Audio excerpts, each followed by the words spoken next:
Hello दोस्तों, आपका अपने चैनल केपी लर्निंग ट्यूटोरियल में बहुत बहुत स्वागत है। जैसे हमारा यूपी बोर्ड का मैथ का सिलेबस हम लोग कंप्लीट करेंगे। अब हमारा सिलेबस चेंज हो गया है। 3.1 जो हमारा पहले बुक में था, दो चर वाले रैखिक समीकरण युग्म, pair of linear equation in two variable, उसको हम 3.1 है, लेकिन जो हमारी नई बुक आएगी उसमें लगभग दूसरा प्रश्नावली रहेगा, दूसरा चैप्टर यूनिट रहेगा। तो उसको हम स्टार्ट कर रहे हैं। पुराने बुक के नाम के अनुसार 3.1 ही डाले हैं, लेकिन ये जो बुक हमारा सिलेबस चेंज हो गया है बाबू, हम उसको इसमें नहीं पढ़ाएंगे। सिर्फ जो जो अभी बुक में बचा है सिलेबस के अनुसार उसको केवल हम लोग यहाँ पर क्वेश्चन को सॉल्व करेंगे। और ये हमारा क्या है, यूपी बोर्ड का टोटल क्वेश्चन को सॉल्व कराएंगे हम। जैसे कि 3.1 में 3.1 का जितना भी क्वेश्चन होगा, ये नहीं कि केवल इम्पॉर्टेंट क्वेश्चन, बल्कि क्या 1 से लेकर जितना तक क्वेश्चन होगा, 3.2 का भी सारा, मतलब क्या सभी चैप्टर के एक एक इम्पॉर्टेंट क्वेश्चन प्लस उदाहरण भी जो भी इम्पॉर्टेंट होंगे उसको भी, मतलब कि कम्प्लीटली क्या होने वाली है, पढ़ाई होने वाली है। 2023 में यदि आप नए सिलेबस में क्लास 10 में पहली बार आ रहे हैं तो हमारे सिलेबस से आप पढ़ सकते हैं। आप सोच रहे होंगे टू बहुपद था, वो हमारे कोर्स से हटा दिया गया है। और पहला वास्तविक संख्या थी, रियल नंबर, जो हमारे चैप्टर में है और मैं पीछे पढ़ा भी चुका हूँ। कुछ उसका पूरा क्वेश्चन सॉल्व नहीं कराया हूँ, लेकिन आप लोग इम्पॉर्टेंट क्वेश्चन को मैं सॉल्व करा दिया हूँ। फिर भी यदि आप यदि कहेंगे तो मैं फिर से उसका वीडियो एक बार बना दूंगा। लेकिन अब से क्या होगा, 3.1 से मतलब कि दूसरे चैप्टर से एक तरह से हम क्या करेंगे, एक एक क्वेश्चन को सॉल्व कराने वाले हैं। ठीक है, यदि आप मांगते हैं रियल नंबर का एक एक क्वेश्चन भी सॉल्व कराना है तो हम एक बार कमेंट में लिख कर भेजिएगा, उसको मैं पूरा सॉल्व कराने का, ठीक है, प्रयास करूँगा फिर से। लेकिन अभी स्टार्ट करेंगे हम 3.1 दो चर वाले रैखिक समीकरण युग्म। ठीक है, इसमें दो चर का रैखिक समीकरण रहेगा। इंट्रोडक्शन चैप्टर के बारे में पीछे वीडियो अपलोड है चैनल पर। यदि आप हमारे चैनल पर नए हैं तो वीडियो जाकर पीछे देख सकते हैं। चैनल को सब्सक्राइब करिए। यदि आप हमारे चैनल से जुड़े रहते हैं तो आपको क्लास 10 मैथ के कहीं और यदि कोचिंग नहीं जा पा रहे हैं तो ऑफलाइन में हमारे यूट्यूब पर free of cost video uploaded हैं, वहाँ से जाकर आप देख सकते हैं और पूरे मैथ की यूपी बोर्ड की पढ़ाई आप घर पर बैठकर यूट्यूब के माध्यम से कर सकते हैं। ठीक है, यदि आप रामनगर बनारस साइड में ऑफलाइन कोचिंग करना चाहते हैं तो केपी लर्निंग ट्यूटोरियल हमारा कोचिंग है, वहाँ पे आके भी पढ़ सकते हैं। और यदि आप यहाँ नहीं आ सकते हैं तो यूट्यूब के माध्यम से यूट्यूब पर जाइए, केपी लर्निंग ट्यूटोरियल डालिए, सर्च करिए और वहाँ पर आएगा। चैनल सब्सक्राइब कर लीजिए, बेल आइकन को प्रेस कर दीजिए ताकि हम जो भी जानकारी यहाँ पर अपलोड किया जाएगा चैनल पर आप लोग को मिलता रहेगा। चलिए बातें ज़्यादा नहीं करते हैं, ये वीडियो लंबा हो जाएगा। और इसको हम प्रश्नावली 3.1 को क्या करते हैं, स्टार्ट करते हैं। चैप्टर के बारे में बाबू पीछे वीडियो अपलोडेड है, ठीक है, उसको आप देख लेंगे तो ये ज़्यादा बेहतर समझ में आएगा क्या होता है क्या नहीं होता है। यहाँ पे हम सिर्फ क्वेश्चन के बारे में डिस्कस करने वाले हैं। आफ्ताब अपने पुत्री से कहता है कि 7 वर्ष पूर्व मैं तुमसे 7 गुनी आयु का था, अब से 3 वर्ष बाद मैं तुमसे केवल 3 वर्ष आयु का रह जाऊंगा। इस स्थिति को बीजगणितीय तथा ग्राफी विधि से हल करना है। पहली बात, दो चर वाले रैखिक समीकरण को हल करने की मुख्य रूप से 4 विधियां हैं। पहली विधि ग्राफी विधि, दूसरी विस्थापन, तीसरी विलोपन और चौथा बीजगणित खंड। तो पहले हमें क्या करना है, ग्राफी विधि से। 3.1 जो चैप्टर हमारा है उसमें बाबू हम ग्राफी विधि से ही सॉल्व करने वाले हैं। 3.2 में जाएंगे विस्थापन, 3.3 में जाएंगे तो विलोपन, 3.4 में जाएंगे तो क्या आएगा, बीजगणित खंड विधि से हल करने के लिए आएगा। और 5 में जाएंगे तो क्या आएगा, मिक्स क्वेश्चन आएंगे। तो पहले हम इसको ग्राफी विधि से हल करेंगे। ठीक है, जैसे आप द्विघात समीकरण अभी आगे पढ़ेंगे, पीछे पढ़े होंगे तो याद होगा क्लास 9 में थोड़ा मोड़ा। उसके हल करने की मुख्य रूप से 3 विधियां होती हैं। कौन कौन सी, पहला तो होता है गुणनखंड विधि, दूसरा होता है पूर्ण वर्ग बनाकर, तीसरा होता है क्या, श्रीधराचार्य सूत्र विधि से। उसी तरह इस दो चर वाले रैखिक समीकरण को भी सॉल्व करने के लिए कितनी विधियां हैं बाबू? 4 विधियां। चारों विधियां में से ग्राफी विधि हम पहले चैप्टर में पढ़ेंगे, इसलिए तो मैं बार बार कह रहा हूँ चैप्टर के बारे में इंट्रोडक्शन फुल डिटेल 0 से लेकर आपके सिलेबस के अंदर जो है वो तो बताया गया है, बाहर की एडवांस चीज़ें भी जो हमारा इंट्रोडक्शन है, परिचय है चैप्टर के बारे में, उसमें वीडियो में बहुत अच्छे से बताया गया है।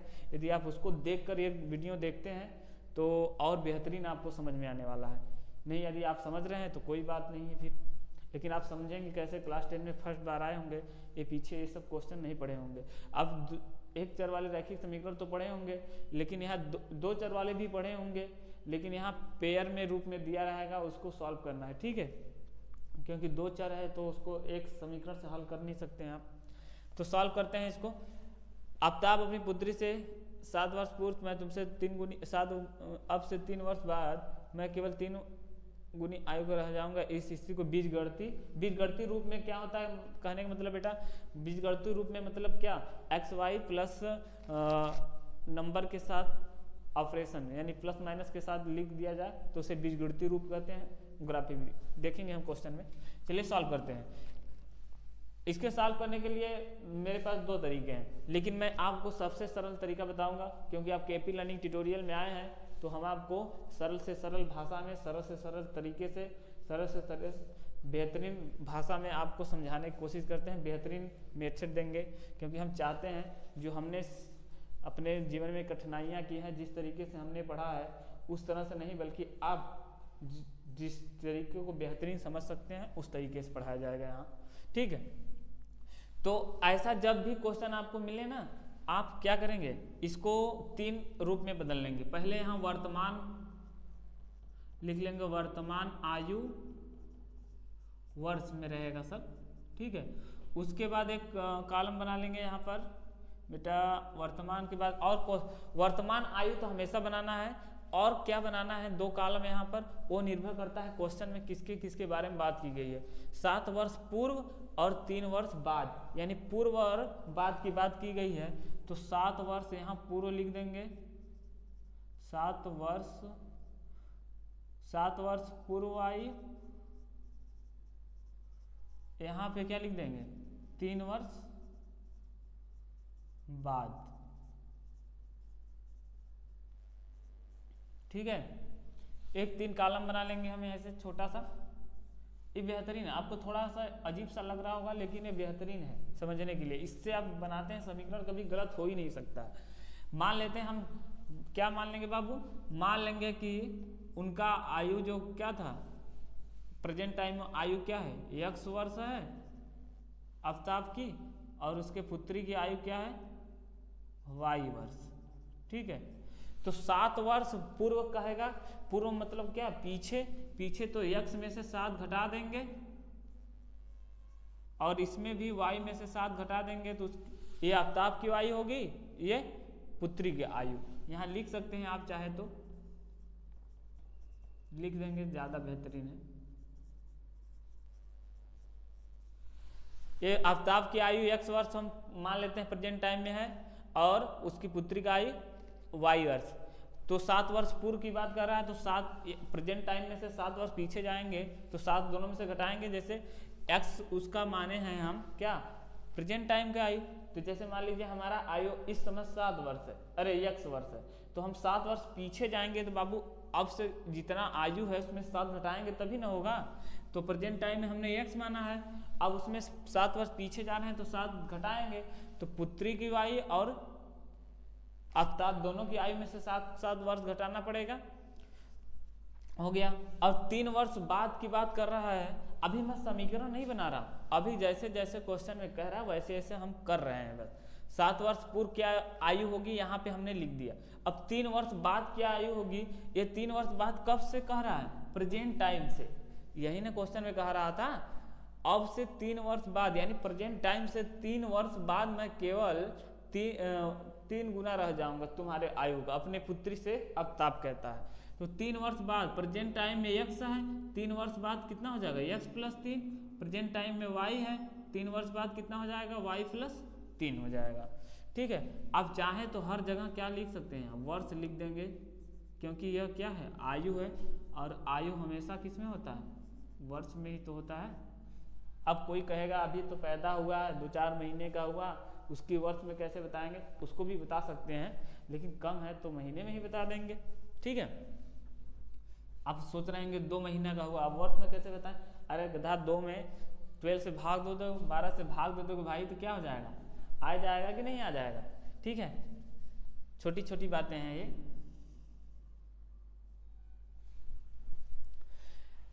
वर्तमान आयु हमें पता हो गई, 7 वर्ष पूर्व क्या आयु है, 3 वर्ष बाद क्या आयु, सब पता हो गया। अब क्वेश्चन में हमारे क्या कह रहा है उसको देख लेते हैं। प्रश्नानुसार यहाँ पे लिख देंगे। देखो बाबू, मैं यहाँ पे इस तरीके से लगा रहा हूँ, यदि आप इस तरीके से अपने एग्जाम पेपर में भी लगाते हैं तो आपको फुल मार्क मिलेंगे, कोई नंबर कटेगा नहीं। पहला कंडीशन इसमें क्या कह रहा है, पहली स्थिति में क्या कह रहा है क्वेश्चन में, 2 स्थितियां हैं ना। पहली स्थिति में क्या है, आफ्ताब अपनी पुत्री से कहता है कि मैं तुमसे 7 गुनी आयु का था। आफ्ताब अपनी पुत्री से कहता है कि 7 वर्ष पूर्व मैं तुमसे 7 गुनी आयु का था। पहली स्थिति यही है, 7 वर्ष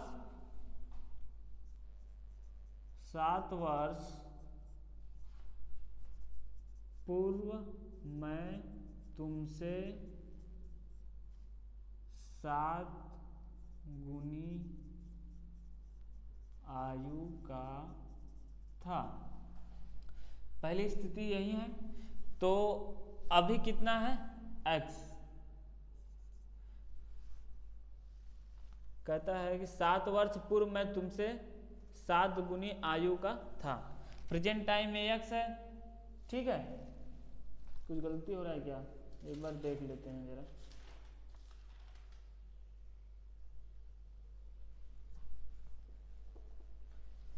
ठीक है, पहले स्थिति हमारी है, कोई गलती नहीं। 7 वर्ष पूर्व मैं तुमसे 7 गुनी आयु का था। तो 7 वर्ष पूर्व उस आफ्ताब की आयु क्या है, x-7, यही ना है। आज से 7 वर्ष पूर्व उसकी आयु कितनी है, x-7। उसकी पुत्री का आयु कितनी है, y-7। कह रहा आफ्ताब 7 वर्ष पूर्व मैं तुमसे 7 गुनी आयु का था। यानी आफ्ताब की जो आयु है, उसकी पुत्री की जो आयु है 7 वर्ष पूर्व, यानी 7 वर्ष पूर्व की आयु जो है इसके लड़की के वाई से उसके पिता की आयु कितनी है, 7 गुने ज़्यादा है। यदि हम बराबर करना चाहें तो इधर 7 से गुणा कर देंगे। यदि कह रहा है ये 7 गुना इससे है, तो यदि हम इधर 7 गुना कर दें तो ये बराबर हो जाएगा कि नहीं, दोनों पक्ष हो गया। अब इसको ओपन कर लीजिए, x-7 इधर हो गया, उधर क्या होगा 7y - 49। ठीक है, क्या हो गया 49 हो गया। अब हम 75 कर लेंगे xy को इधर उधर, तो x-7y और ये y उधर जाएगा, उधर पहले से 49 माइनस है और +7 हो जाएगा ना। समझ रहे हैं क्या किया गया, 7y को बराबर के इस पर लाए हैं, उधर प्लस था तो इधर माइनस हो गया। -7 को उधर ले जाएंगे तो -49 पहले से है, 7 प्लस उधर हो जाएगा, इधर माइनस है तो यहाँ से क्या बन जाएगा, x-7y बराबर क्या हो जाएगा -42। ये क्या है, समीकरण हमारा 1 बन गया। इसको समीकरण 1 मानेंगे। इसमें 2 समीकरण बनेगा, क्योंकि ये प्रश्नावली का नाम ही है 2 चर वाले रैखिक समीकरण। देखिए 2 चर आएगी नहीं, x और y, एक समीकरण आ गया, एक समीकरण और आएगा। और समीकरण किससे आएगा, दूसरी कंडीशन कह रहा है अब से 3 वर्ष बाद जो आयु है दोनों की वो एक दूसरे से 3 गुनी ज़्यादा कम बेसी है, तो वहाँ से एक समीकरण बनेगा। ये जो हमारा है ये इसी को क्या कहते हैं, बीजगणितीय रूप कहते हैं। इसे क्या कहते हैं बाबू, बीजगणितीय रूप। ये क्या है, बीजगणितीय रूप है। क्वेश्चन में कह रहा था ना इस स्थिति को बीजगणितीय तथा ग्राफी, तो बीजगणितीय रूप में हमने इसको क्या कर लिया, लिख लिया। अब दूसरी स्थिति यहां से बनाएंगे, पहली स्थिति तो हो गई, अब दूसरी स्थिति यहां से लिखेंगे तो क्या बनेगा,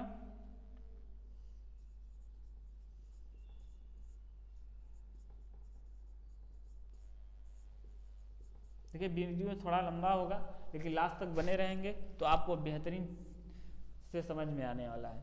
दूसरी स्थिति में क्या कह रहा था क्वेश्चन, कह रहा था अब से 3 वर्ष बाद, अब से 3 वर्ष बाद मैं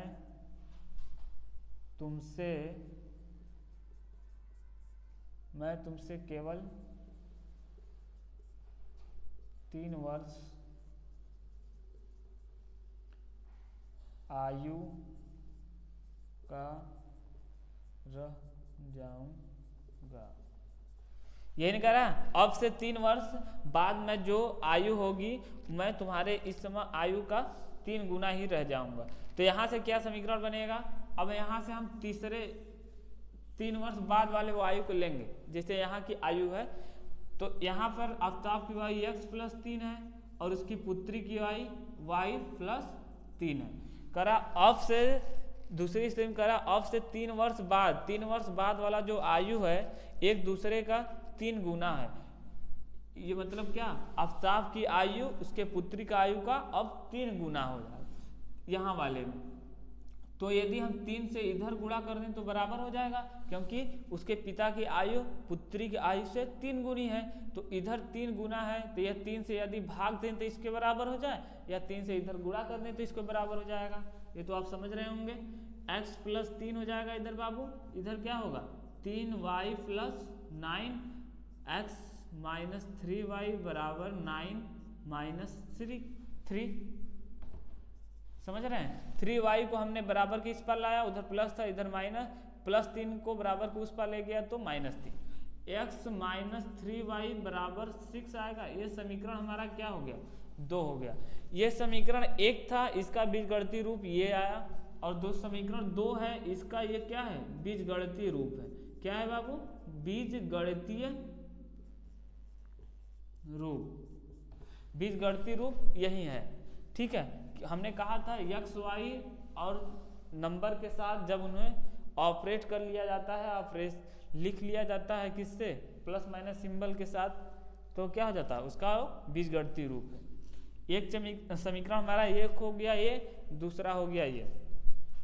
अब हमें कुछ चीज़ें यहाँ पे ब्लैक बोर्ड से मिटानी पड़ेगी, तो हम ऊपर से ऐसे आप पॉज करके वीडियो को नोट कर लेते हैं, नोट कर सकते हैं आप। समीकरण 1 जो है उसको छोड़कर बाकी चीज़ें ऊपर के हम क्या कर लेते हैं, मिटा देते हैं, क्योंकि हमें इसे ग्राफ विधि से अब हल करना है ना। तो ग्राफ विधि से हल करने के लिए हमें पॉइंट निकालना पड़ेगा, निर्देशांक निकालना पड़ेगा। तो निकालेंगे कैसे, आप यहाँ पे लिखेंगे आप समीकरण 1 में x बराबर क्या रखेंगे बाबू, x बराबर 0 रखने पर,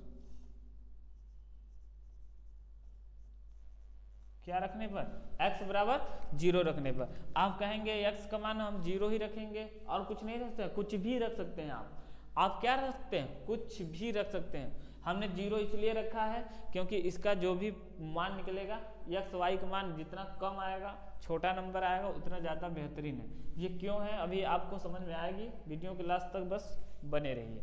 समीकरण 1 हमारा क्या है, x माइनस 7y, तो यहाँ से x का मान 0 हो जाएगा। 7y बराबर क्या है, माइनस 42। यहाँ से y का मान निकालना चाहेंगे तो क्या हो जाएगा, माइनस 42 बटे माइनस 7, तो माइनस से माइनस कट गया, 7 से इसको काट देंगे 6 बार में, या y का मान कितना आ गया 6। हमने x का मान ऊपर माना था 0, y का मान कितना आ गया 6। यहाँ से बिंदु निकालेंगे तो निर्देशांक क्या आ जाएगा, x का मान पहले लिखा जाता है 0, तो y का मान बाद में लिखा जाता है 6। एक बिंदु हमारा क्या आ गया, 0, 6। अब समीकरण 1 में ही एक बार x का मान 0 रखेंगे और दूसरी बार हम y का मान कुछ भी रख सकते हैं, 0 भी रख सकते हैं, कोई भी नंबर आप अपने हिसाब से रखेंगे, लेकिन वो क्या होना चाहिए, ऐसा नंबर हम अपने हिसाब से रखेंगे यहाँ पर कि x का जो भी मान आए, जिसका मान रख रहे हैं उसके हिसाब से जो अगला चर हमारा बच रहा है उसका मान छोटा से छोटा आना चाहिए। 0 भी रख सकते हैं और 1 2 3 कुछ भी नंबर रख सकते हैं आप। तो यहाँ लिखेंगे क्या, पुनः समीकरण 1 में y बराबर क्या रखने पर, एक बार x का मान रखेंगे, एक बार y का मान रखेंगे इसमें। तो y बराबर क्या रख लेते हैं बाबू, y का मान यदि हम यहाँ पर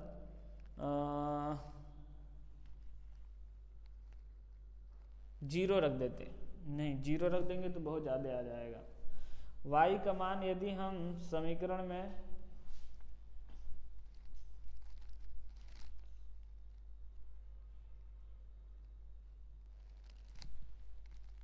रुक जाइए 1 मिनट, कुछ छूट गया है क्या, x0, यदि y का मान यहाँ से हम 0 रख देते हैं,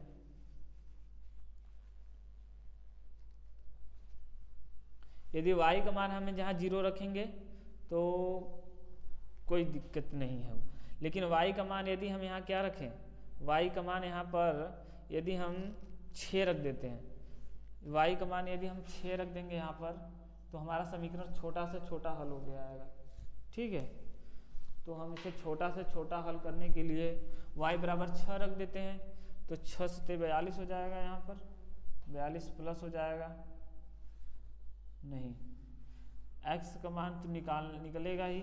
y का मान यहाँ पर क्या रखें, 2 रखते हैं, 3 रखते हैं, 4 रखते हैं, 5 रखते हैं, तो 35 इधर माइनस है, उधर जाएगा प्लस, 35 7 5 ही रख देते हैं, y बराबर 5 रखने पर। ठीक है, ये सोचने पर है आपके कितना रखते हैं तो कितना छोटा मान आएगा। x बराबर हमने कुछ नहीं किया, y बराबर यहाँ 5 रखा है, तो 5 बराबर -42, तो x बराबर कितना निकल जाएगा यहाँ से,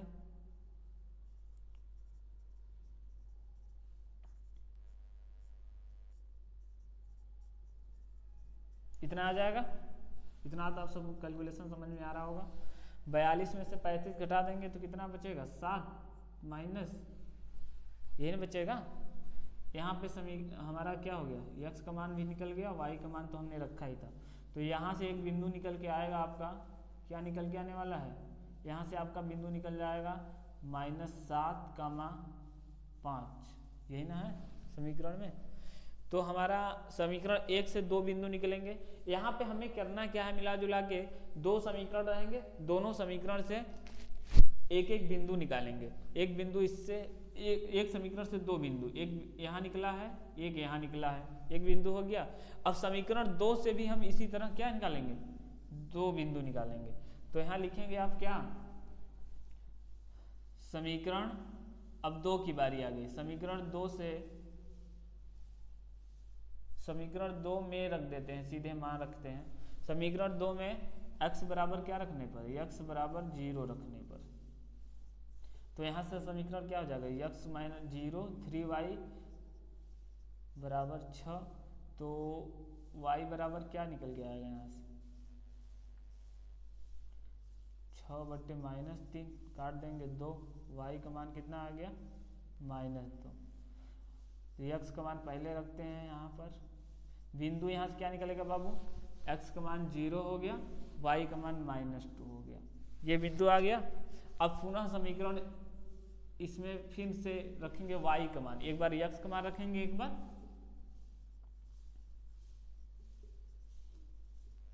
y बराबर क्या रखें, छोटा मान आएगा, y बराबर आप रख देते हैं क्या, 1, y बराबर 1 रखने पर, y बराबर 1 आप रख देते हैं यहाँ पर यदि, तो समीकरण x से 2 से क्या निकल के आएगा, x -3 × 1 बराबर 6, x बराबर कितना आ जाएगा, 6 + 3 9 आएगा क्या। तो यहाँ से बिंदु क्या निकल के आएगा बाबू, यहाँ से आपका बिंदु निकल के आने वाला है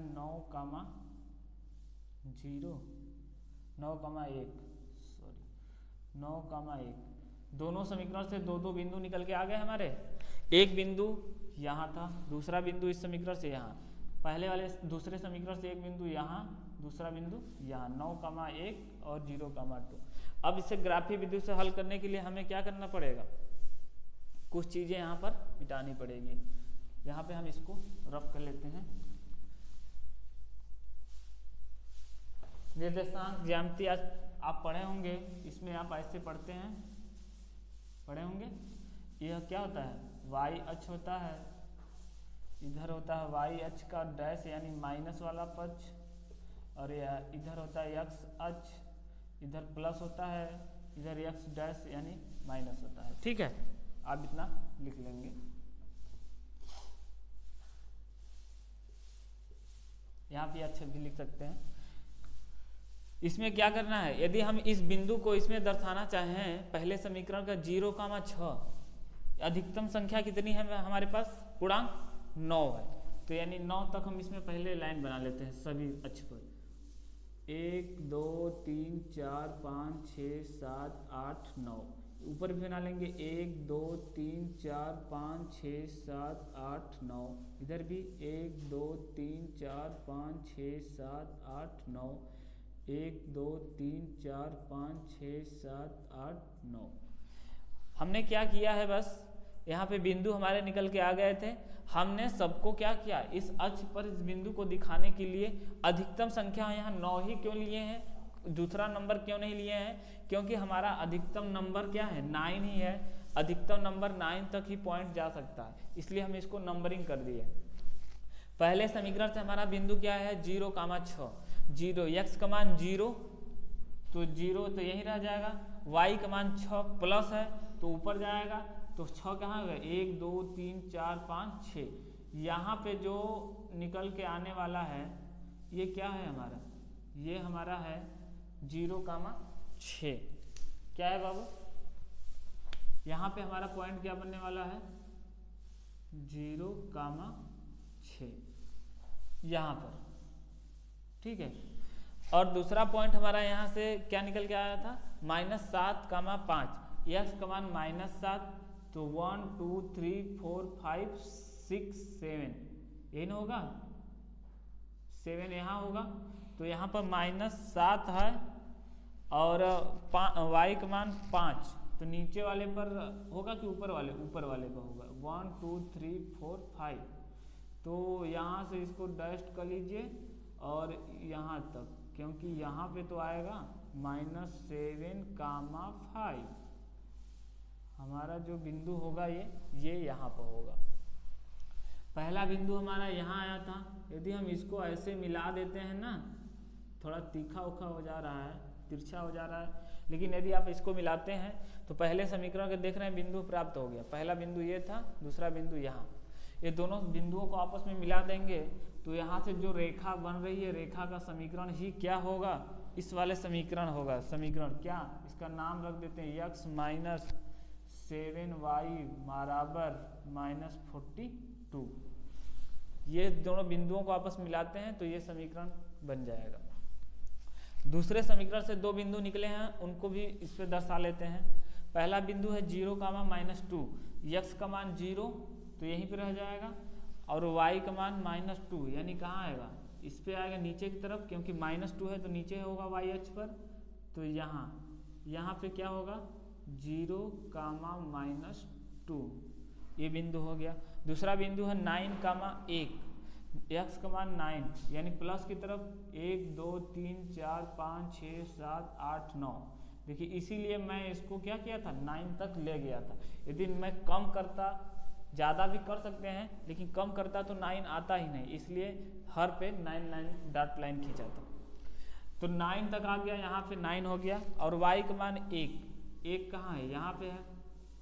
अब हम क्या करेंगे, इसको ऐसे डॉट डॉट करके यहाँ पे मिलाएंगे, तो ये जो जहाँ पे एक दूसरे को लाइन काटेगी डॉट डॉट, वहीं पे क्या होगा 9,5 बिंदु प्राप्त होगा हमारा। ठीक, 9,5 नहीं 1, सॉरी 9,1।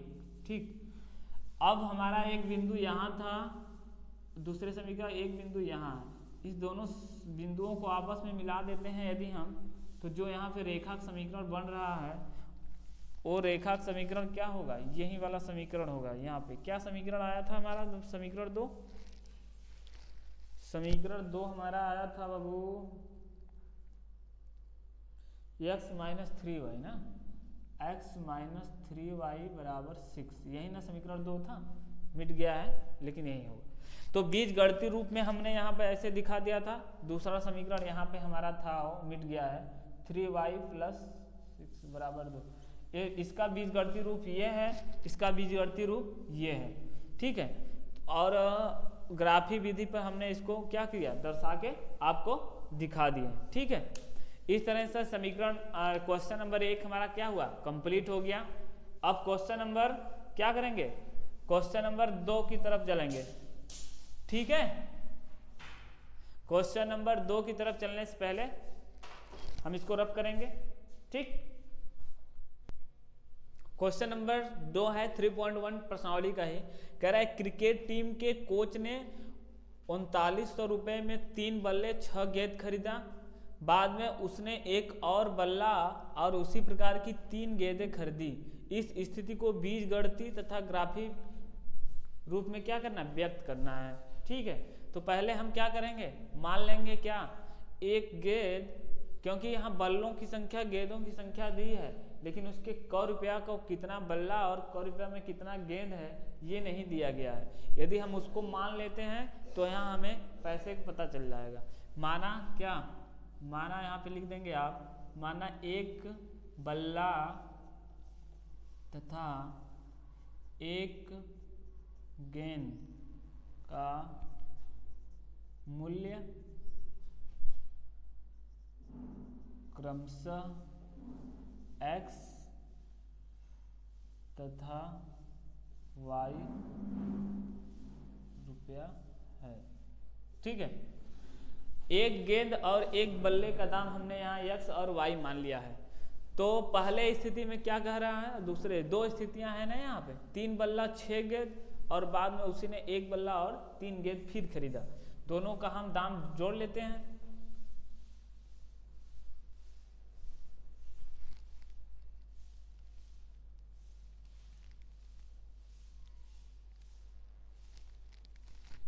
सॉरी यहाँ कुछ छूट गया है। क्रिकेट टीम के कोच ने तो 3900 रुपये में 3 बल्ले और 6 गेंद खरीदा, बाद में उसने एक बल्ला और उसी प्रकार की 3 गेंदें 1300 रुपया में खरीदा। कितना रुपया में बाबू गेंदे, यहाँ पे लिख देंगे आप 1300 में खरीदा, ठीक है, ये छूट गया था। तो एक बल्ले एक गेंद का मूल्य हमने मान रखा है। तो पहली स्थिति क्वेश्चन में क्या बन रही है उसको लिख लेते हैं। पहली स्थिति में क्वेश्चन में क्या कह रहा है, 3 बल्ला, बल्ला यानी क्रिकेट खेलने वाला जो बैट होता है, 3 बल्ला और 6 गेंद का मूल्य 3900 रुपया है, ठीक है। पहले हम पैसा लिखते थे फिर रुपया लिखते थे या करेंसी ऐसे सिंबल बनाते थे आप, ठीक है, 3900 लिखना है यदि तो। लेकिन अब क्या होता है, अब ये यहाँ नहीं यहाँ लिखा जाता है। यहाँ लिखेंगे तो गलत, यहाँ लिखेंगे तो सही, ठीक है। इस तरीके से ये छोटी सी बात है। तो हम इसको एक्स वाई के रूप में मान लेते हैं। 3 बल्ला और 6 गेंद का मूल्य 3900 रुपया है। तो 1 बल्ला का मान है कितना, x माने थे ना x, और प्लस 6 गेंद यानी y ना। 1 गेंद का मूल्य y रुपया है, 6 गेंद का 6y हो जाएगा। 1 बल्ले का मूल्य x रुपया है, 3 बल्ले का मूल्य कितना 3 × x, और इस सबका मूल्य के पैसा कितना दिया था बाबू 3900 रुपया ना। इसको लिख लेता हूँ, यही ना होगा। इसको हम यदि 3x + 6y = 39 भी लिख देते हैं तो इसमें कोई दिक्कत नहीं है। ऐसे तो हो सकता है। ये 3 × x क्यों किया गया है, क्योंकि 3 बल्ले का दाम, 1 बल्ले का x है तो 3 बल्ले का 3x, उसी तरह 1 गेंद का दाम ये y है तो 6 गेंद का 6y। और कह रहा है तो क्वेश्चन में 3 बल्ले 6 गेंद का मूल्य ही कितना है 39 है, यानी इसका दाम आपस में जोड़ेंगे तो 39 आ जाएगा ना। वही तो हमने यहाँ बस एक्स वाई के रूप में लिख दिया। यहाँ से ये बीजगणितीय रूप हमारा तैयार हो गया इस क्वेश्चन में। क्वेश्चन जो हमारा था आयु वाला, उसका जो हमने पीछे बताया वो बहुत ही बेहतरीन तरीका था, ठीक है। वो बेहतरीन तरीका था, उसको इसलिए थोड़ा लंबा हो गया वीडियो, बट अब इतना लंबा होने वाला नहीं है क्वेश्चन। इतना हो गया। दूसरा समीकरण हमारा क्या कह रहा है, यहाँ पे दूसरी स्थिति यहाँ पे हमारी क्या बन रही है क्वेश्चन में, यहाँ पे लिख देंगे आप प्रश्नानुसार। ये चीजें आप लिखते जाते हैं डिटेल में तो आपको पूरे पूरे नंबर मिलेंगे, ठीक है। दूसरी स्थिति में हमारा क्या था, एक बल्ला और 3 गेंद, 3 गेंद का मूल्य 1300 रुपया, ठीक। तो यहाँ पर 1 × x प्लस 3 × y बराबर 1300, यही ना। तो यहाँ पे लिख सकते हैं x प्लस 3y बराबर क्या 1300 रुपया, ठीक है। इसको हम रुपया गुना लिखकर सीधे ऐसे लिखते हैं, बाद में पैसा का जो भी आएगा वो x y वो क्या होगा, पैसे में ही आएगा, क्योंकि क्वेश्चन भी सॉल्व करना है हमको। तो यहाँ पे हमें समीकरण दोनों प्राप्त हो गए, दोनों का बीजगणितीय रूप भी निकल गया। इसका ये है, इसका बीजगणितीय रूप यहाँ है, चाहे तो आप इसके सामने ऐसे लिख सकते हैं, लेकिन मैं आपको बता दे रहा हूँ बीजगणितीय रूप हो गया। अब इसे हम ग्राफी विधि से क्या करेंगे, सॉल्व करेंगे, इसको दर्शाएंगे। तो इसके लिए हमें क्या करना होगा, दोनों समीकरण से x y मान निकालेंगे जैसे पहले समीकरण में रखे थे। अब यहाँ पे हम क्या करेंगे बाबू, यहाँ पे समीकरण 1 में इसके नीचे से यहाँ शुरू करेंगे, ठीक है। समीकरण 1 में x बराबर क्या रख दें, x बराबर क्या रखें, ऐसा मान रखेंगे हम कि क्या हो, x का मान ऐसा रखने वाले हैं, x बराबर 100 रख लेते हैं, कुछ भी रख सकते हैं आप, ठीक है। मैंने आपसे पहले भी कहा था, यहाँ से स्टार्ट हो रहा है, अब इसके नीचे यहाँ से लिखेंगे x का मान y का मान, जो भी हम यहाँ बार बार रख रहे हैं ये आप कुछ भी रख सकते हैं, लेकिन ऐसा नंबर रखना है जो भी इसका समीकरण से y का मान निकल के आएगा वो छोटा नंबर होना चाहिए, क्योंकि आपको ग्राफ पे उसे दर्शाना है। और यदि बड़ा नंबर हो जाएगा तो फिर बहुत दिक्कत होने वाली है, उसको हम दिखाने में बहुत लंबा हो जाएगा, इसलिए हम उसको छोटा से छोटा नंबर लाने के लिए नाम रख रहे हैं।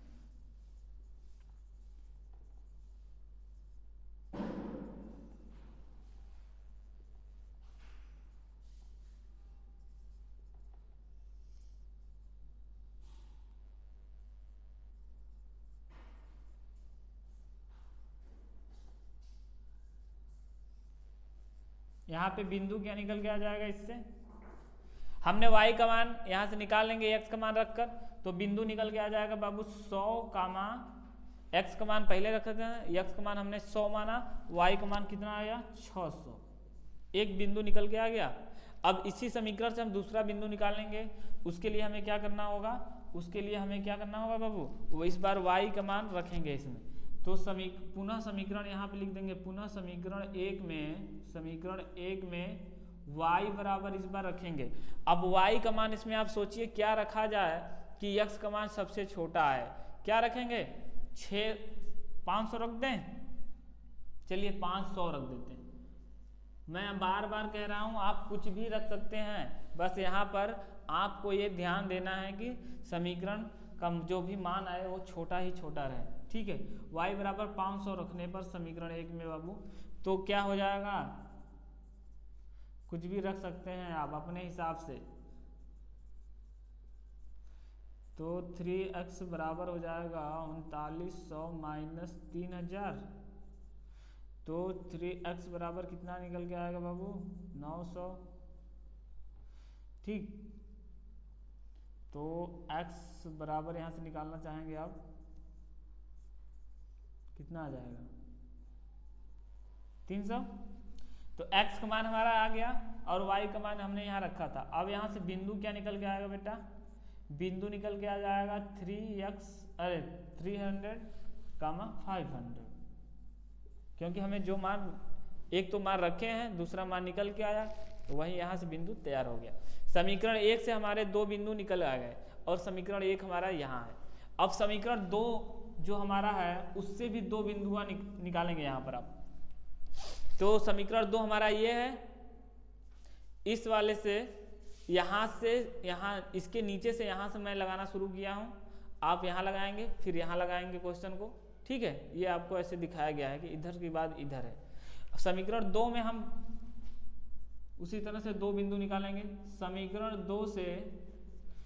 2 से क्या करने वाले हैं बाबू, समीकरण 2 से भी 2 बिंदु निकालने वाले हैं। समीकरण 2 में x बराबर क्या रखेंगे, पुनः यहाँ पर समीकरण 2 से x बराबर 0 रखने पर कुछ भी रख सकते हैं आप, चाहे तो आपकी मर्जी है, 100 ही रख देता हूँ।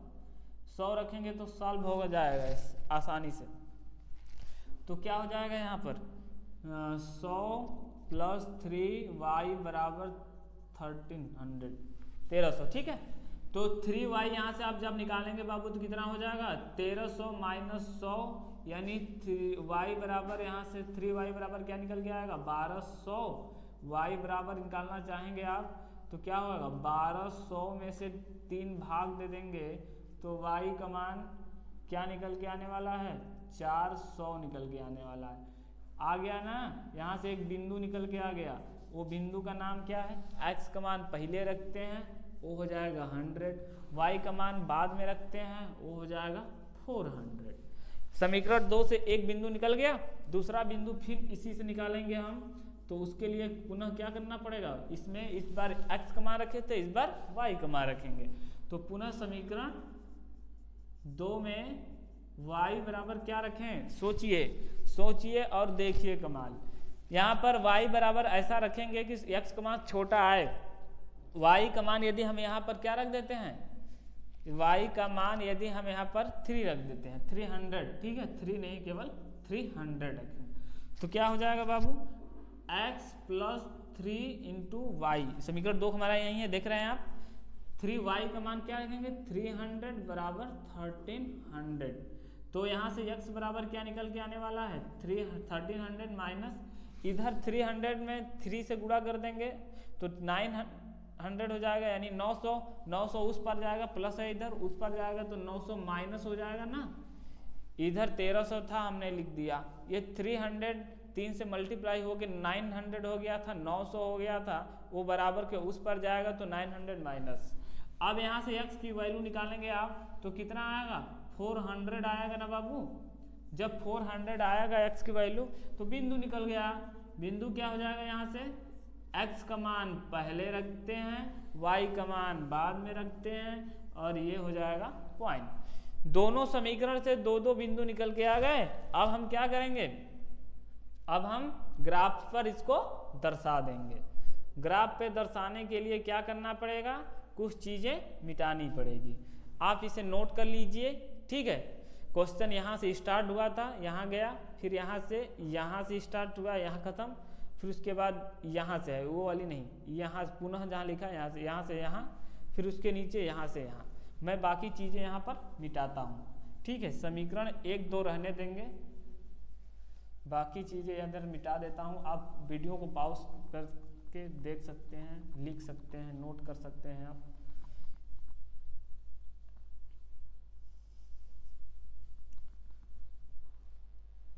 समीकरण 2 रहने देता हूँ सीधे।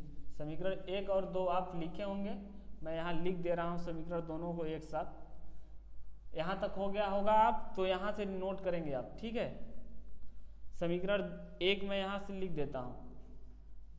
समीकरण 1 था 3x प्लस 6y बराबर 39, ये समीकरण 1 था। समीकरण 2 है, आपको बस समझने के लिए ये सब, ठीक। ग्राफ विधि पे दर्शाने के लिए हमें क्या करना होगा, पहले ऐसे करना होगा। ये होता है y अक्ष प्लस वाला, y अक्ष माइनस वाला, x अक्ष प्लस वाला और x अक्ष माइनस वाला, ठीक है। बाएं साइड में हमेशा माइनस होता है और राइट साइड में हमेशा प्लस होता है। तो यहाँ पर अधिकतम नंबर कहाँ तक जा रहा है, 600 तक जा रहा है ना। 600 तक यहाँ हम डॉट कर लेंगे, 1 2 3 4 5 6, ठीक है। उसी तरह नीचे 1 2 3 4 5 6, इधर भी 1 2 3 4 5 6, ऊपर भी 1 2 3 4 5 6। 6 अधिकतम बार क्यों किया जा रहा है? क्योंकि ज़्यादा से ज़्यादा 600 ही आया है इसमें, और हर एक पॉइंट क्या है 100 है, यानी ठीक है अब इसको 100 मानेंगे। 100 हो गया तो अब पहले समीकरण से पहला बिंदु हमारा क्या निकल के आया था बाबू? यहाँ पर ये आया था ना, पहला बिंदु हमारा ये है। तो इस पे 100 का 600, तो 100 x का मान 100 तो यानी यहाँ हो गया, और y का मान 600 तो यानी कहाँ 1 2 3 4 5 6, यानी कहाँ की बात करिए, इसके सामने ऐसे डॉट डॉट कर लीजिए, इसके सामने ऐसे ऐसे डॉट डॉट, तो यहाँ पे जो आएगा, यहाँ पे हमारा बिंदु क्या होगा 100, 600 आएगा। ठीक है, दूसरा इसका बिंदु क्या है 300, 500। 300 कहाँ होगा? यहाँ पर होगा, और 500 कहाँ होगा? एक कम यहाँ y का मान। ठीक है, नहीं समझ में आया? देखिए x का मान 300, यानी x प्लस की तरफ 300 जाएंगे, 100 200 300, इसके सामने कर लीजिए, यहाँ पे मान लीजिए 100 हो गया। y का मान 500, तो 5 यहाँ आएगा, तो हम यहाँ से ऐसे तो मिला नहीं सकते हैं, तो क्या करते हैं इधर से ऐसे डॉट डॉट चले जाते हैं, इधर से नीचे आए डॉट डॉट आ जाते हैं। यहाँ पे जो बिंदु होगा ये क्या होगा 300, 500 होगा। ठीक है, अब एक हमारा बिंदु यहाँ था और दूसरा बिंदु यहाँ, इस दोनों बिंदु को जब मिला देंगे हम ना, तो यहाँ से जो रेखा बन रही है इस रेखा का समीकरण ही क्या होगा, इस रेखा का समीकरण ही क्या कहलाएगा, जो समीकरण 1 हमारा है, क्या है 3x प्लस 6y बराबर 319, मतलब 3900। ठीक है, दूसरी तरह दूसरा समीकरण हमारा यहाँ से क्या निकल के आया है, दूसरा समीकरण ये निकल के आया है, समीकरण 2 यहाँ है, इसका बिंदु पहला क्या है 100, 4, यानी 100, 400 निकालेंगे तो 100 तो x अक्ष पर यही होगा, 400 प्लस y की तरफ, तो यानी 1 2, सॉरी यहाँ कुछ गड़बड़ी हो गया, 600 प्लस में करना था माइनस में हो गया, ये ऊपर की तरफ बनेगा बस ग्राफ, नीचे नहीं बनेगा। चलिए देख लेते हैं एक बार और। पहला बिंदु था 100, यहाँ आ गया, दूसरा बिंदु 600 प्लस की तरफ, तो यहाँ आएगा। अब इसको हम क्या करेंगे, इसको इससे ऐसे ऐसे मिला लेंगे, यहाँ पे हमारा जो बिंदु निकलेगा कितना होगा 100, 600 निकलेगा, सॉरी। उसके बाद फिर दूसरा बिंदु हमारा 300, 500 आया है, तो 300 यहाँ होगा, 500 यहाँ होगा, इसको ऐसे मिलाएंगे आप, तो एक बिंदु इसका ये था और इसका बिंदु यहाँ है, इससे दो रेखा बनेगी, इसी रेखा को हम क्या कहते हैं, इसी रेखा को हम समीकरण 1 नाम दिया जाएगा। थोड़ी थोड़ी मिस्टेक हो जा रही है, इस बिंदु से इस बिंदु को मिला देंगे, उस रेखा का समीकरण ये होगा। दूसरा बिंदु हम दूसरे समीकरण से निकालेंगे, इसमें क्या था पहला बिंदु 100, 4, 100 यही होगा, 4 1 2 3 4, यहाँ से इसको ऐसे मिला लीजिए, थोड़ा हो जा रहा है, पहला तो हो गया, आप इसको मिटा दें चाहे तो, 100 यहाँ हो गया, 100 यहाँ हो गया 400, इसको ऐसे ऐसे मिला लीजिए, ये बिंदु इसका हो गया। और दूसरा बिंदु इससे 400, 300, 100 अक्ष पर 400 यानी 1 2 3 4 यहाँ आएगा, और 300 इस पे 1 2 3, यहाँ से यहाँ आएगा। ठीक, एक बिंदु यहाँ हो गया, दूसरा बिंदु यहाँ, यहाँ से इसको मिला दीजिए इस दोनों बिंदुओं का, इसका जो समीकरण होगा वो समीकरण 2 होगा, यानी x प्लस 3y बराबर 13। क्लास 9 में आप पढ़े होंगे ग्राफ विधि पर दर्शाना बिंदुओं को, बहुत आसान है, छोटा छोटा हो जाने की वजह से थोड़ा मतलब आपको दिख नहीं रहा अच्छे से, लेकिन आप एक्चुअली में सही से इसको मिलाते हैं तो एकदम सही सही आने वाला है। ठीक है, ये आप चाहे तो डॉट डॉट हटा भी सकते हैं, फिर इस बिंदु का दूसरे समीकरण से इसको मिला देंगे, इस रेखा को, इसको मिलाने के बाद जो रेखा का समीकरण बनेगा हमारा यहाँ, यही क्या होगा इस वाला रेखा का समीकरण। इस तरह से क्वेश्चन नंबर 2 भी हमारा क्या हुआ, बस क्या करना आपको ग्राफ पर दर्शाना था, हो गया। ठीक है, अब क्वेश्चन नंबर हम 3 की तरफ चलेंगे, तो क्वेश्चन नंबर 3 के लिए पहले इसको रफ कर लेते हैं। क्वेश्चन नंबर 3 की तरफ चलेंगे। क्वेश्चन नंबर 3 हमारा यहाँ पे 2 kg सेब और 1 kg अंगूर का दाम किसी दिन 160 रुपये था, एक महीने बाद 4 kg सेब तथा 2 kg अंगूर का दाम 300 रुपये हो जाता है। इस स्थिति को बीजगणितीय तथा ग्राफिक विधि, वहीं हर क्वेश्चन में करना है जो पहले हम करते आए हैं। यहाँ पे मान लेंगे क्या 1 kg। देखिए मैं क्वेश्चन पूरा लगा लिया था, कुछ टेक्निकल प्रॉब्लम होने की वजह से कुछ वीडियो शायद रिकॉर्ड नहीं हो पाया, इसलिए मैं क्वेश्चन वहीं लगाया ही हूँ, सिर्फ इसको आपको एक बार समझा दे रहा हूँ। 2x पहले स्थिति में क्या होगा, 1 kg का मान हमने XY माना है, x रुपया है सेब का और 1 kg अंगूर का दाम y रुपया, तो 2 kg 2x हो जाएगा, 1 kg 1y हो जाएगा, इसका दाम 160। वैसे तो इतना सस्ता होता नहीं है, दिया है तो मान लेते हैं। पहले स्थिति से हमारा समीकरण क्या बन के आएगा, 2x + y = 160, ठीक है, समीकरण 1 हो गया। दूसरा स्थिति क्या रहा है, 1 महीने बाद महंगाई आएगी, 2 kg सेब तथा 2 kg अंगूर का 4 kg सेब तथा 2 kg अंगूर का दाम कितना हो जाए 300 रुपये। 4 kg सेब 4 × x, 2 kg अंगूर 2 × y, क्योंकि 1 किलो अंगूर का दाम कितना y है, 1 किलो सेब का दाम x है, तो 4 kg का 4x और यहाँ पे अंगूर वाला 2y हो जाएगा, 1 kg का y है तो 2 kg का 2y बराबर कितना पैसा देना होगा 300। तो यहाँ से समीकरण बनाना चाहेंगे तो इस टाइप का ये बन जाएगा।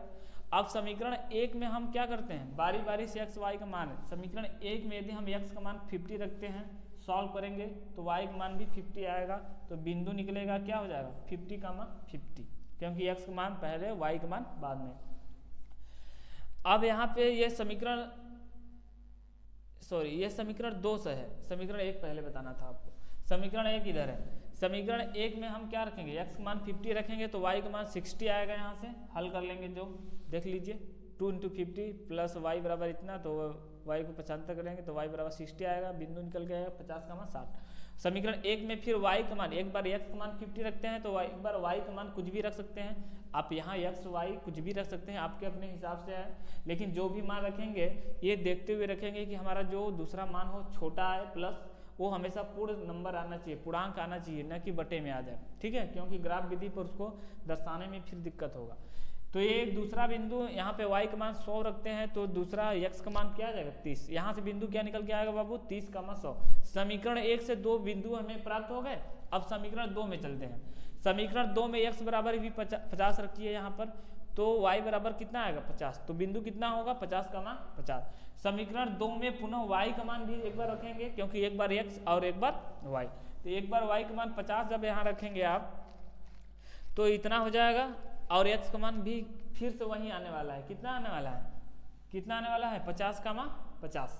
तो इस तरह से हम समीकरण, हर एक समीकरण से 2-2 बिंदु प्राप्त कर लिए। अब ग्राफ विधि पर इसको निरूपण करेंगे। इसका अब जब निरूपण करना है तो हम क्या करेंगे, पहला बिंदु हमारा 50 का मान 60 है, यहाँ से निकला है, तो इसको हम दर्शाएंगे। x अक्ष पर यहाँ पर अधिकतम 10 लाइन खींची गई है, क्योंकि अधिकतम हमारा 100 तक गया है, तो हर एक पॉइंट पर 10 है, 10, 20, 30, 40, 50, 60, 70, 80, 90, 100।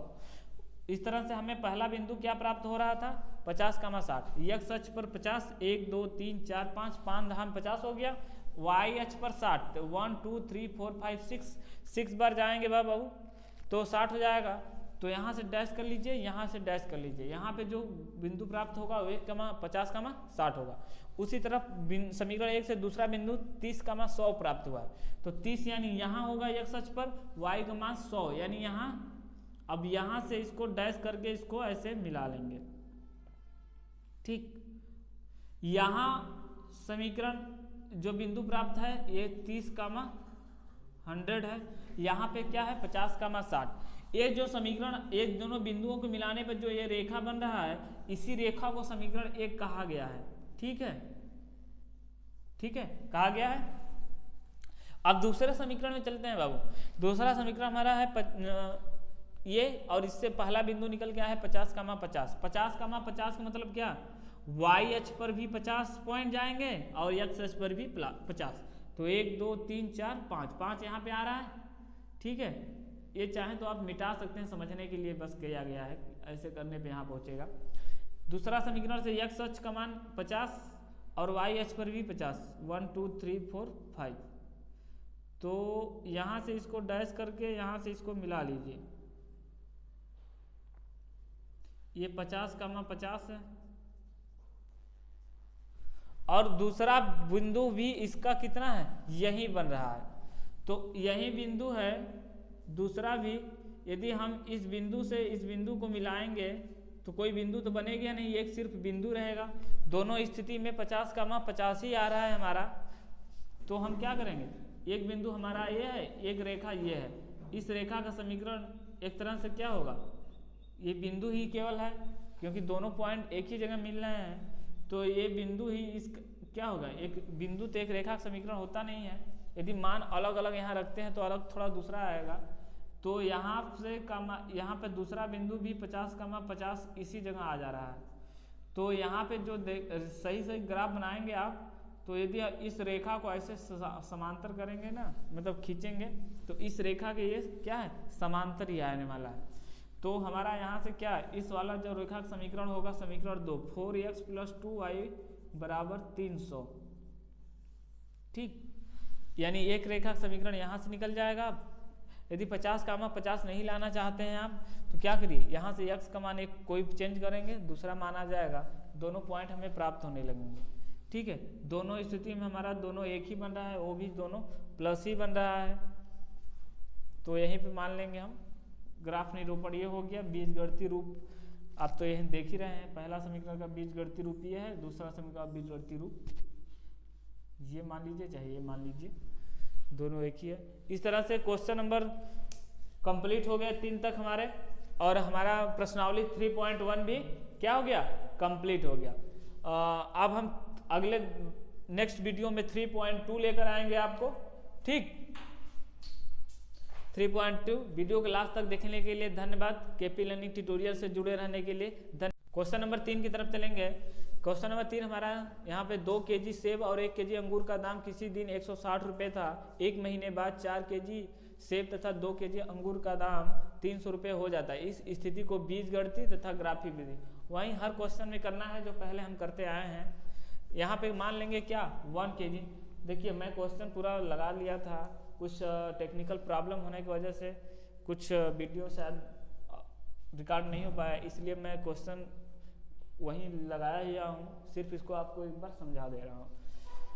2x पहले स्थिति में क्या होगा, 1 kg का मान हमने xy माना है, x रुपया है सेब का, और 1 kg अंगूर का दाम y रुपया, तो 2 kg 2x हो जाएगा, 1 kg 1y हो जाएगा, इसका दाम 160। वैसे तो इतना सस्ता होता नहीं है, दिया है तो मान लेते हैं।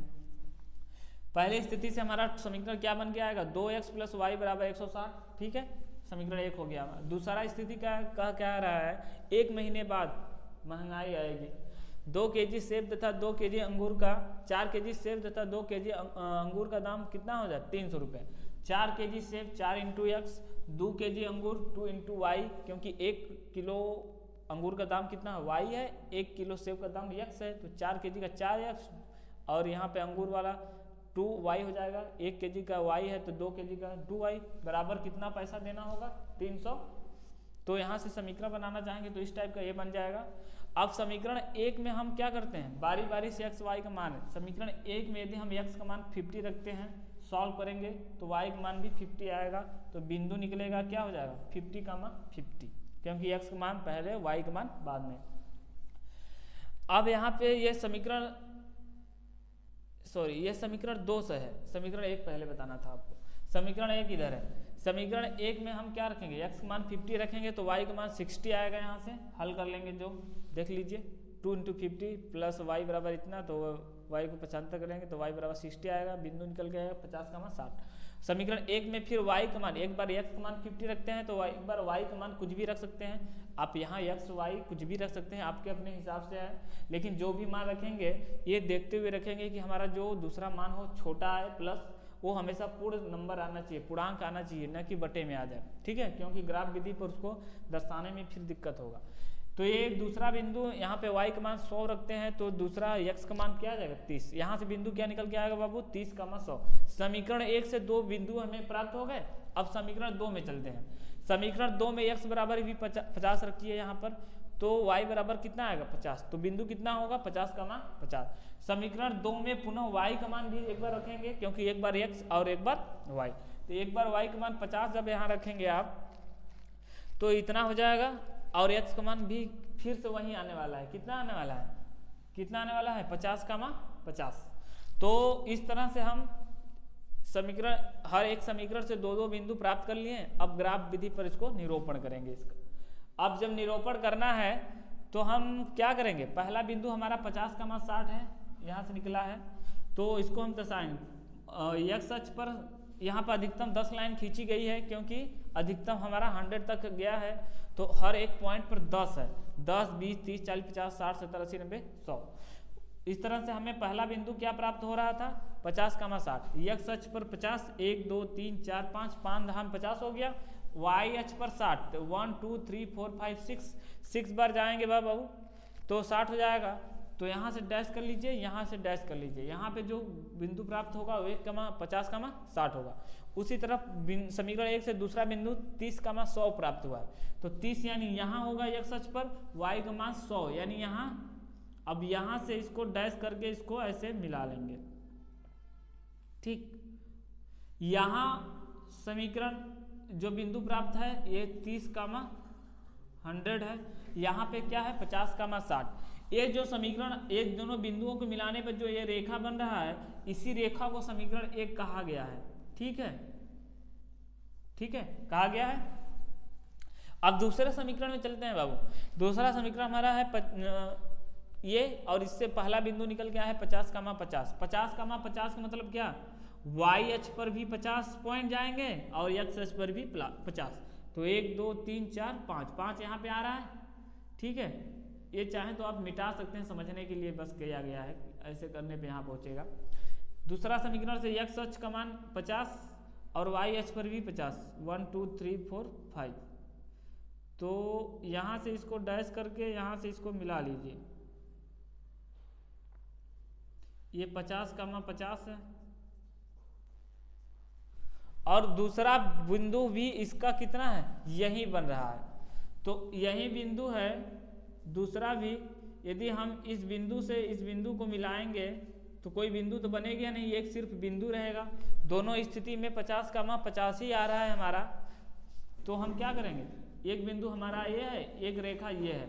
इस रेखा का समीकरण एक तरह से क्या होगा, ये बिंदु ही केवल है, क्योंकि दोनों पॉइंट एक ही जगह मिल रहे हैं। तो ये बिंदु ही इस क्या होगा, एक बिंदु तो एक रेखा का समीकरण होता नहीं है। यदि मान अलग अलग यहाँ रखते हैं तो अलग थोड़ा दूसरा आएगा। तो यहाँ से यहाँ पे दूसरा बिंदु भी 50 का 50 इसी जगह आ जा रहा है। तो यहाँ पे जो सही सही ग्राफ बनाएंगे आप, तो यदि इस रेखा को ऐसे समांतर करेंगे ना, मतलब खींचेंगे, तो इस रेखा के ये क्या है, समांतर ही आने वाला है। तो हमारा यहाँ से क्या है, इस वाला जो रेखा का समीकरण होगा, समीकरण 2, 4x + 2y = 300, ठीक। यानी एक रेखा का समीकरण यहाँ से निकल जाएगा। यदि 50 का 50 नहीं लाना चाहते हैं आप, तो क्या करिए, यहाँ से x का मान एक कोई चेंज करेंगे, दूसरा मान आ जाएगा, दोनों पॉइंट हमें प्राप्त होने लगेंगे, ठीक है। दोनों स्थिति में हमारा दोनों एक ही बन रहा है, वो भी दोनों प्लस ही बन रहा है। तो यहीं पे मान लेंगे हम। ग्राफ निरूपण ये हो गया, बीजगणितीय रूप आप तो यह देख ही रहे हैं। पहला समीकरण का बीजगणितीय रूप ये है, दूसरा समीकरण का बीजगणितीय रूप ये मान लीजिए, चाहे ये मान लीजिए, दोनों एक ही है।